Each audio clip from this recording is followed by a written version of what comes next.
Sir नमस्कार। नमस्कार। आपका समय देने के लिए बहुत बहुत धन्यवाद सर। सर सबसे पहले तो आपका परिचय जानना चाहेंगे, आपका नाम, आपका पदनाम। मेरा नाम बालकृष्णा है और मैं यहाँ पर प्राचार्य जवाहर नवोदय विद्यालय मणियाहू जौनपुर में दिसंबर 2019 से काम कर रहा हूँ।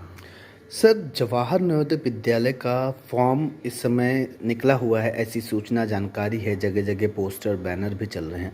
तो सबसे पहले ये जानना चाहेंगे कि ये किस तरीके का फॉर्म है, क्या इससे लाभ होता है और कौन से क्लास के बच्चे इसे अप्लाई कर सकते हैं सर?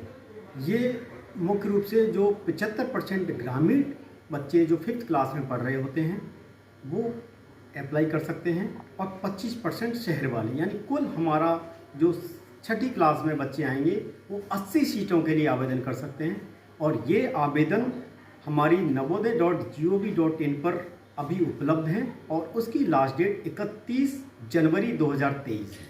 मतलब कि वेबसाइट पे जाके डायरेक्ट गार्जियन ऑनलाइन अप्लाई कर सकते हाँ हैं? जी, ऑनलाइन अप्लाई कर सकते हैं। ऑनलाइन अप्लाई करने के बाद सर एग्ज़ाम भी होगी इसकी? हाँ जी, तो इसका जो एग्ज़ाम है वो 29 अप्रैल 2023 को पूरे भारत में एक ही साथ किया जाता है। सब पूरे भारत में एक साथ होता है, तो क्या कंपटीशन जो है वो पूरे भारत के बच्चों का होता है या डिस्ट्रिक्ट वाइज होता है? ये जो कंपटीशन होगा वो जिले लेवल पर, क्योंकि जिले में एक ही नवोदय विद्यालय होता है और उस जिले की 80 सीटों के लिए उस जिले के बच्चे ही कंपटीशन में आएंगे जो भरेंगे।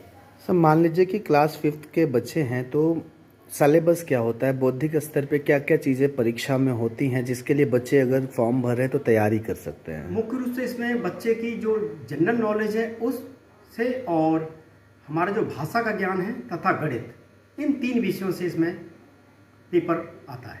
मतलब कि अगर कोई भी बच्चा अप्लाई कर रहा है उसे जीके, गणित और भाषा। लैंग्वेज हिंदी इंग्लिश दोनों हिंदी इंग्लिश दोनों पे कमांड रखना हाँ होगा। सर इसके बाद अगर मान लीजिए कोई बच्चा सिलेक्ट होता है, इस 80 बच्चों के लिस्ट में आता है, तो शासन द्वारा क्या क्या सुविधाएं उन बच्चों को मिलती हैं सर? जैसा कि हमारे नवोदय का पहले से ही सिद्धांत है कि हम उन ग्रामीण बच्चों को जो टैलेंटेड हैं उनको आगे बढ़ाने के लिए काम कर रहे हैं। तो एडमिशन के बाद उनको सारी सुविधाएं, क्योंकि उनको यहीं रहना है, खाना पीना, यूनिफॉर्म, स्टेशनरी, टूथपेस्ट, टूथब्रश, सारी चीज़ें हम ही प्रोवाइड करते हैं, यानी कि वो बच्चा हमारे संरक्षण में 12th क्लास तक यहीं पढ़ता है। सर मान लीजिए कोई बच्चा अगर आपके बगल वाले गांव से सिलेक्ट हो जाता है तो यहाँ रहेगा या अपने घर रहेगा? बिल्कुल नहीं, ये हमारे सिद्धांत में है, हमारे नॉर्म्स में है कि जो भी, चाहे मैं हूँ या बच्चा, हमारा जो भी स्टाफ है वो भी यहीं रहता है और बच्चा भी यहीं रहेगा। लेकिन क्यों, तो एडमिशन के बाद उनको सारी सुविधाएं, क्योंकि उनको यहीं रहना है, खाना पीना, यूनिफॉर्म, स्टेशनरी, टूथपेस्ट, टूथब्रश, सारी चीज़ें हम ही प्रोवाइड करते हैं, यानी कि वो बच्चा हमारे संरक्षण में 12th क्लास तक यहीं पढ़ता है। सर मान लीजिए कोई बच्चा अगर आपके बगल वाले गांव से सिलेक्ट हो जाता है तो यहाँ रहेगा या अपने घर रहेगा? बिल्कुल नहीं, ये हमारे सिद्धांत में है, हमारे नॉर्म्स में है कि जो भी, चाहे मैं हूँ या बच्चा, हमारा जो भी स्टाफ है वो भी यहीं रहता है और बच्चा भी यहीं रहेगा। लेकिन क्योंकि बच्चा 6ठी क्लास में आता है तो बीच में हम अगर उसके पेरेंट्स मिलना चाहते हैं तो 1 दिन की परमिशन देते हैं, वो कभी भी आकर के मिल भी सकते हैं। यानी कि कंप्लीट गुरुकुल पद्धति होती है? बिल्कुल गुरुकुल पद्धति की तरह ही। तो सर इसमें जब क्लासेस चलता है तो क्योंकि चूंकि बच्चे यहीं रहते हैं, गार्जियन से मुलाकात कभी कभी होती है, छुट्टियों में होती है, तो ऐसे में सर बच्चे का क्लासेस 8 घंटे चलता है या पूरे दिन किसी न किसी तरीके की एक्टिविटी चलती रहती है? इसमें क्योंकि हमारे जो सिद्धांत हैं, नॉर्म्स हैं, उसके हिसाब से हम दोपहर तक भी क्लास होती है, लंच के बाद भी हमारी रेमिडियल क्लासेज होती है। जो बच्चे कमज़ोर होते हैं, जो समझ नहीं पाते, उनको टीचर एक एक करके उनको समझाते हैं और शाम को सुपरवाइज भी होती हैं। यानी कि हम कहीं ना कहीं उनको किसी किसी एक्टिविटी और पढ़ाई के माध्यम से, एक हमारा प्लान है जो 24 घंटे लागू रहता चलता रहता है। तो सर जैसे बच्चे जब यहाँ पे आते हैं तो उसका फीस स्ट्रक्चर भी कुछ है या कुछ चार्जेस?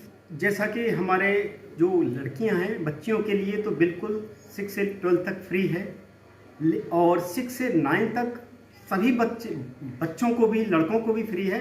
9th के बाद सिर्फ नॉमिनल चार्ज जो हमारे पैटर्न है उसके हिसाब से लिया जाता है, जो हर जगह फिक्स है। सर कई बार कन्फ्यूजन होता है कि नवोदय विद्यालय और केंद्रीय विद्यालय दोनों एक ही तरीके की योजनाएं हैं, तो थोड़ा सा उस पर प्रकाश डालिए सर।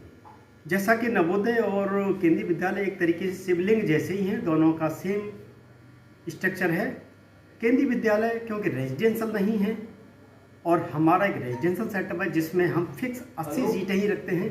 केंद्रीय विद्यालय के अपने नॉर्म्स वो हैं जिनमें वो डे स्कूल की तरह ही चलाते हैं, जिसमें उनकी सीटों की संख्या भी ज़्यादा होती है। एक रेजिडेंशियल है, दूसरा नॉन रेजिडेंशियल। चलते चलते हमारे गार्जियन जो आपके इस वीडियो को देख पा रहे हैं, उनसे आप क्या निवेदन करना चाहेंगे सर? मैं उम्मीद करता हूं कि नवोदय विद्यालय एक ऐसी संस्था है जो विश्व में शायद ही कोई ऐसा देश चला रहा है, और यहाँ पर वाकई में हमारे देश में एक नेशनल इंटीग्रेशन जो होती है वो फॉलो किया जाता है, और ग्रामीण प्रतिभा को आगे हम ला रहे हैं। और नवोदय विद्यालय अपने आप में पूरे देश में रिजल्ट भी नंबर 1 दे रहा है। तो मैं उम्मीद करता हूं कि वो गार्जियन जो अपने बाहर बच्चों को किसी पब्लिक स्कूल में फीस सपोर्ट नहीं कर सकते, उनके बच्चा टैलेंटेड है, यहाँ भरवाएं और इस सुविधा का फ़ायदा उठाएं, ताकि हमारा वो बच्चा